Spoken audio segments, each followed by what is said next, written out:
But now you can. Now I've synced this audio, so it's should all be workable afterwards. But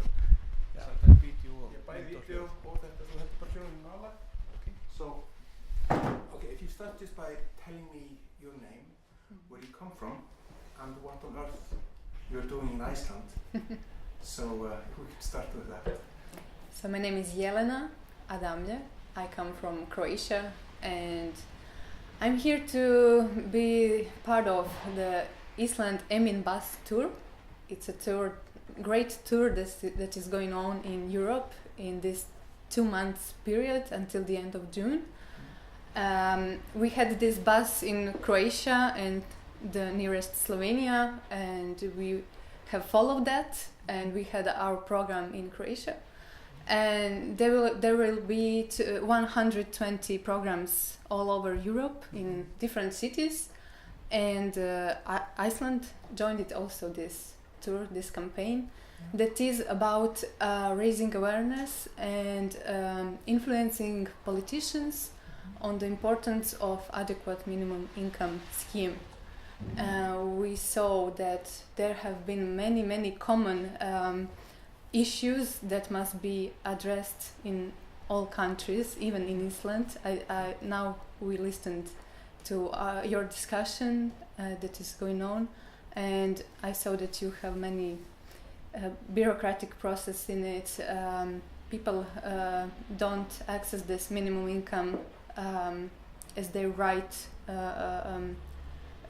fast enough, or they get excluded from it if they got some job. So this thing is similar to Croatia, but I've also come to learn what can be done better in Croatia, because you're so far away in your social security system. So can you please describe for us what it's like in Croatia? Because for myself, I have no idea what life is like and what kind of reality you are experiencing in Croatia. So what does the situation look like? Well, we have a beautiful country. We have many natural resources, but the tourist industry is great. We are doing great there, but our economy is not doing great, and now we have many issues in economy, but in all other systems, especially in social protection system. So let's just picture it through some numbers. Our average salary is about 750 euros. The risk of poverty line is at 300 euros, but the minimum income that one person can receive is about 100 euros. But this very person will spend at least 160 euros just for food, to have healthy food. We have a big problem with unemployment, especially youth unemployment, and many of young educated persons are leaving. They're going to Germany, to Ireland, to Norway, Sweden, where they can work for the same job but for a huge, more good salary, better salary. Then we also have problem of in some professions, like in health system, many doctors, many nurses are leaving also the country. And for example, we have one region in Croatia that is the nearest to Serbia, the eastern part, where we have some places where half of populations have left, like forever with their families. So we have also not just with immigration, but we have the natality problem. So it's a huge demography issue that must be also considered. We have Zagreb is pretty much good, like the capital, but in all other rural areas, people don't access social services very well. They don't exist even in some places, or they're far away. So you need a car, you need a transportation, but it all costs. and we have many elderly people that are also sick, living alone, with no access to any social institutions or some kind of help. So it's not just about the minimum income to receive the money to live adequately, but also accessing some social services that will enable you also to get activated and included in the society. Yeah. What do you think are the biggest thresholds to turn this around? What do you think it will take to make a change? Well, as you said before here in your discussion, I think that you said that this is the first time you discuss about minimum income here. We had the same situation. We didn't talk about it much. We also our public is not aware of what is it like to live on the minimum income scheme. So our politicians even they don't know much about the poverty, and they're not aware of the problem. Even they talk about it, but it's always some kind of problem that is not. You don't like to talk about it all the time. So we started to talk about the social system and minimum income, and we hope through the media, through the help of media like you are doing now, to raise awareness firstly from among the public, and then to pressure the politicians. But and the media covered it very well in Croatia, the discussion about the minimum income. But I think it will take us a long way to reach the politicians, to change their minds, to let them feel what it is like to live in poverty, and to make some decisions that are political decisions that could make something. I don't want to be pessimistic, but I think we are a little bit far away. But it's good that we started to talk about it. At least we can make put some bug in the ear. You say it in English, yeah. So let's hope. So you have started. Yes. Yes, that's very good. So Laura, tell me about your participation. You were coordinating this trip here, or okay. Yeah. So my name is Laura. I'm from the west of Ireland. I'm based in Brussels, just to complicate things. Yeah.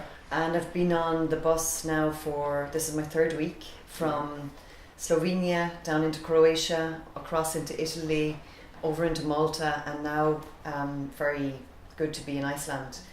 I've been there as a volunteer, doing all kinds of things, from telling stories, listening to stories, singing, putting up tents, distributing flyers. And what is this? Why are we here? Basically, it's a reality check roadshow around Europe, which is trying to do something different. So for a long time, these associations working on poverty have not been getting enough support, enough understanding, enough empathy for the issue of poverty that exists, but that is in very many ways invisible. It's not talked about anywhere near enough. So we're trying to spark a conversation, because if the conversation isn't there, you'll never change anything. And what's really interesting here is to hear downstairs that the situation in Iceland, even if Iceland is one of the richest countries in the world, that you still have poverty, and you have some of the very same phenomena as Jelena has just mentioned again. Mm-hmm. So the difficulties that people have just to be able to access a minimum amount of income that allows them to be able to do something productive.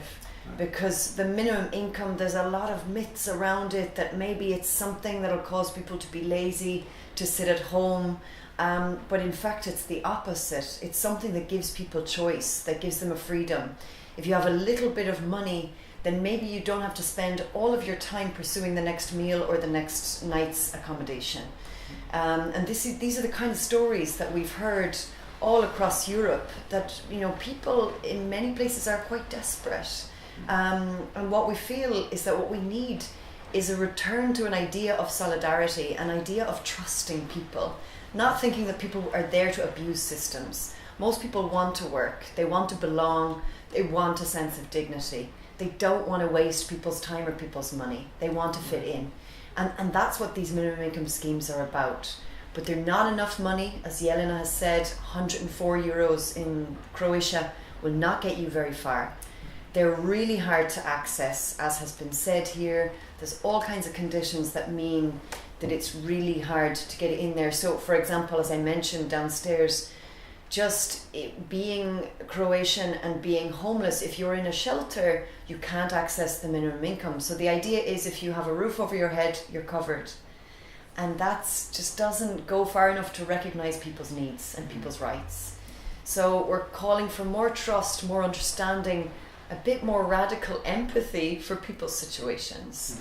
And I think we need a return to rights, a return to that understanding. Yeah. I'm thinking because here in Iceland, many people here have been like traveling abroad when they're students, and I went to Denmark when I went for university, and there was always this joke about the system analysts, Icelandic people who went there just to play the system, because they went in and they studied all the rules and regulations and could support themselves and their lifestyle and get a lot of money out of the system without doing any other work. But I think there was a lot of work to do just that. But so the system analyst had probably devalued this conversation in the minds of many Icelanders. So the question for me, just to think about, how do we characterize these situations? How do we paint a picture of the seriousness that we are dealing with here? Because you will always have some form of poverty, no matter what kind of aid you put forward or assistance or whatever you name it, but you will always have it in some way or form. And the question is, how do we characterize it just to alleviate the most pressing situations? What would be the next step for the politicians just to get the ball rolling and being accepted as a real issue for those people who will be needing that seriousness? Very good question. So first of all, what is poverty and what is the nature of it now in Europe? You have 24%, in fact to be precise 23.7% of people, Europeans, that are living at risk of poverty and exclusion. The and exclusion part is important. And it's 119 million people. Actually, a lot of that is not, we're not talking about just material poverty. We're talking about the kind of poverty that stops people from participating in society. And that's, in a way, the answer to your question. So when we're talking about the role of politicians and can you really eradicate poverty, the question is, can you really look at people's power within a society, the power over their own lives, their power to be able to decide to participate here today, their power to be able to offer some kind of a future to their kids, if they have them. The power to be able to claim your rights, to know about your rights in the first place. It's amazing how many people have no idea there's a minimum income scheme. So it's really about politicians, but also society, acknowledging the power imbalances, really, that mean that people either can be part of something or not. So we have a very typical way of just looking at poverty as someone who can't, who doesn't have enough money to do X, Y, Z. It's much more than that. It's really about your ability to participate, and that's what we're saying here. So what does that mean?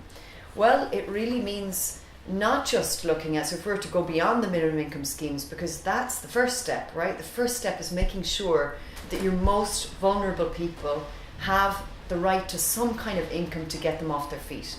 What does it mean, getting them off their feet? It means helping them to try to reintegrate themselves or integrate themselves into labour market, for example. That's the first step. But there's so much more. Then you have the broader social protection. And then if you look at it in a European way, when we were in Italy, it was very sad to hear how many people feel very anti-European sentiment, very anti-European Union sentiment. Why? Because in 2011, when the impacts of the austerity measures, the macroeconomic policies and politics of Europe started to hit Italy, people started to really suffer. So you can't, on the one hand, have a Europe that preaches growth, growth, growth, and on the other hand, austerity, austerity, austerity. That austerity is really affecting people, and the growth is not trickling down to people. So what's the responsibility of politicians in this? Reality check. Is this obsessive pursuit of growth really helping people? Or is it actually completely reinforcing inequality and poverty in society? And that is what it's doing. It's moving people further away from being able to participate. If you've got to try to fight just to get a house, a roof over your head for the next night, you're not going to be able to come to this meeting and listen to the politicians. That matters. You can't. It becomes a vicious circle. You're stuck outside of everything. Yeah.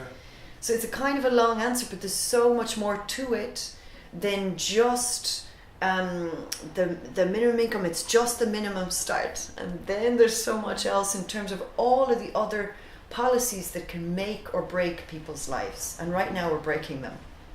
We're still breaking them. I feel a little sad seeing the situation from Slovenia to Croatia to Italy to Malta, to see how different it could be. It really could be. Yeah, I'm always trying to think in solutions. Yes. And I'm trying to imagine what on earth could these solutions look like. Yeah. Are we talking about some buffer zones where people can opt in, or where they'd be taking their hand, where people would be helping them, guiding them into what kind of programs are applicable for each and every one, and that just beside the financial support, or will there be like large homes they can crash for a few days while they're getting the things sorted? What are we talking about? If you have like empty areas where people have moved away, would it be good to build those areas up with support networks and all kinds of things? It's difficult to fathom because there are so many details that apply, because people here would not want to go there and do that, because we have small towns that need people, where people have been moving away, and you can see the infrastructure crumbling because there is just not enough people to take the work that is needed. And so where to start? Yeah, it's a very fair question. I don't want to jump in. I'll just say a short bit and then maybe hand it over to you. But the solutions are there. They're there. They're all across Europe. They're all across the world.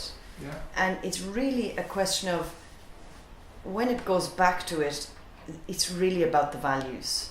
It's really about solidarity. It's really about whether or not you trust people or you're cynical about what they'll do. Because of course there's always a few examples of people who abuse the system, but the majority don't and won't.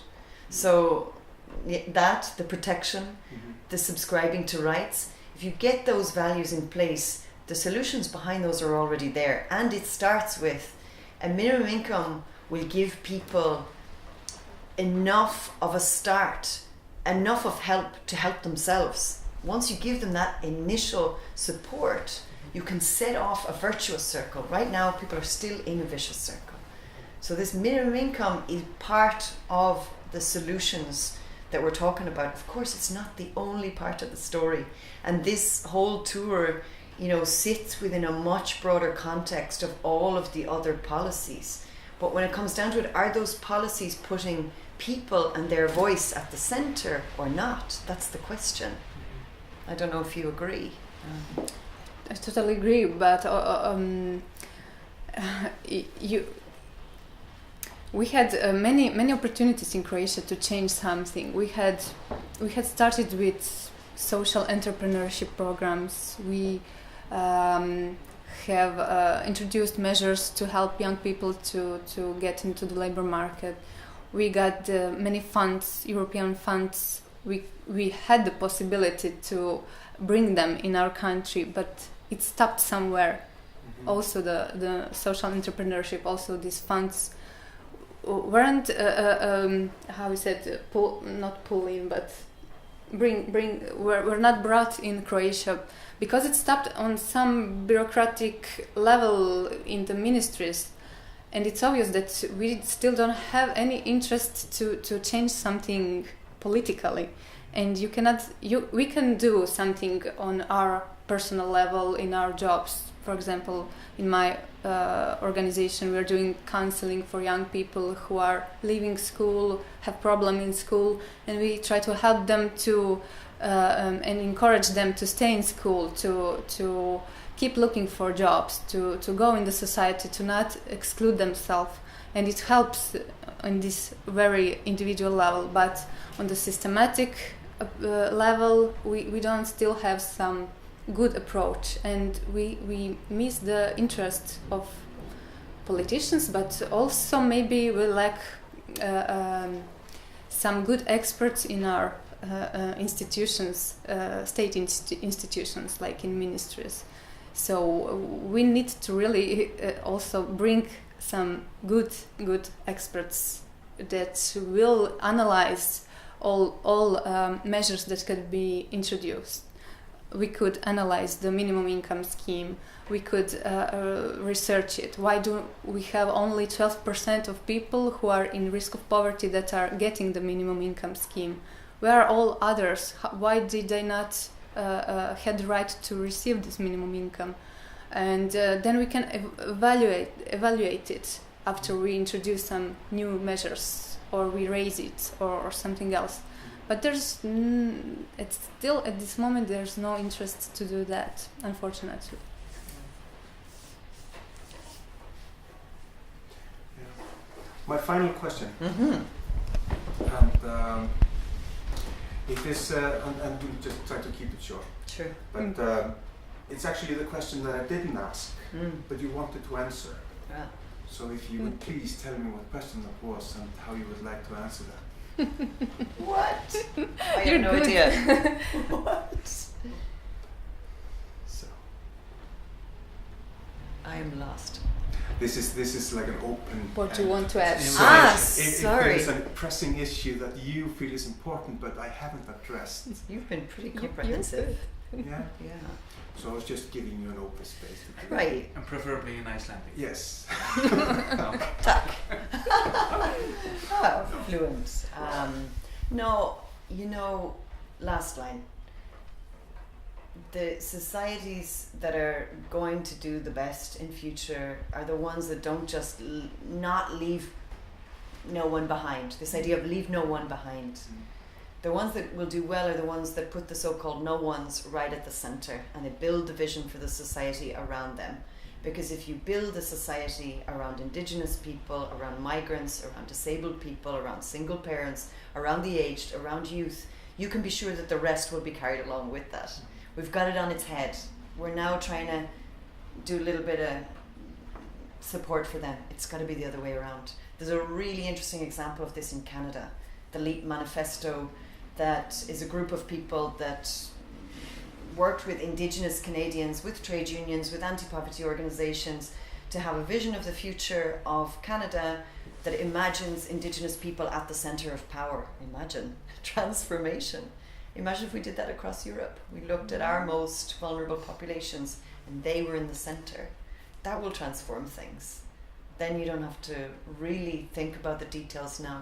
You shift it. Yeah.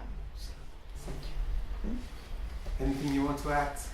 Well, maybe just to finish my X sentences that were pessimistic, and regarding that you are writing this for your churches, you probably know the power of being together, the power of the community, and that's why we like this project, this EMIN project, because it is common now in 32 countries all over Europe, and we feel like stronger. Even our people experiencing poverty feel more stronger because they know something similar is happening all over Europe, and we're not alone in our problems, and together we can do something more than just Croatia or just Iceland or any other country. So we see power in that, and that's why this EMIN project is all about. So there's the hope. We will see what it will bring after this campaign is finished. We hope we can do some good pressure on European level or national levels. So that's I think these are fantastic final words. yeah. Thank you so much Thank for you. having with me. You're very good. It's a Yeah. pleasure. You Thank have you. good question.